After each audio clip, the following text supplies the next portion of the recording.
வீட்டு வசதி வாரிய இடஒதுக்கீடு புகாரில் கர்நாடக முதலமைச்சர் சித்தராமையாவிடம் விசாரணை நடத்த ஆளுநர் அனுமதி அளித்த விவகாரம்.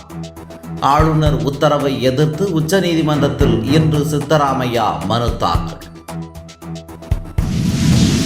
கொல்கத்தாவில் பெண் மருத்துவர் பாலியல் வன்கொடுமை செய்யப்பட்டு கொலை செய்யப்பட்ட சம்பவம் தொடர்பாக பத்ம விருது பெற்ற 71 மருத்துவர்கள் பிரதமர் நரேந்திர மோடிக்கு கடிதம்.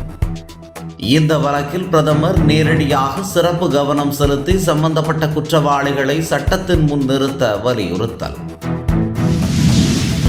முல்லை பெரியாறு அணை உடைந்தால் யார் பொறுப்பு? கேள்வி கேட்டு சர்ச்சையை கிளப்பிய மத்திய அமைச்சர் சுரேஷ் கோபி. வயநாடு நிலச்சரிவில் பாதிக்கப்பட்டவர்களுக்கு அரசு வழங்கிய நிவாரணத் தொகையில் கேரள கிராம வங்கியில் கடன் வாங்கியவர்களிடம் தவணை பிடித்தம். மக்கள் அதிர்ச்சி. கொடூரமான செயல் என்றும் கண்டனம்.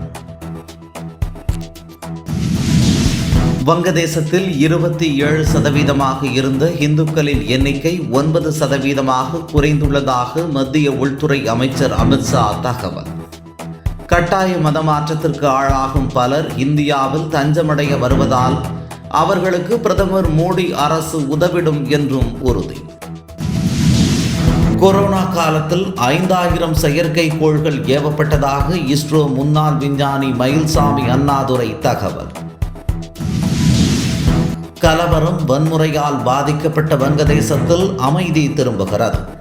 கடந்த ஜூலை மாதம் 17ஆம் தேதி மூடப்பட்ட பள்ளிகள் திறப்பு. ஒத்திவைக்கப்பட்ட தேர்வுகள் செப்டம்பர் 11ஆம் தேதி நடைபெறும் என அறிவிப்பு. கிருஷ்ணகிரியில் 13 வயது பள்ளி சிறுமியை பாலியல் வன்கொடுமை செய்த வழக்கில் தேடப்பட்டு வந்த நாம் தமிழர் கட்சியின் முன்னாள் நிர்வாகி சிவராமன் கைது. கோவையில் தலைமறைவாக இருந்த அவரை நள்ளிரவில் சுற்றி வளைத்து கைது செய்த போலீசார்.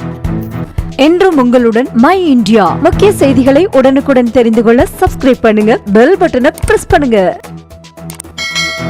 என்றும் உங்களுடன் மை இந்தியா.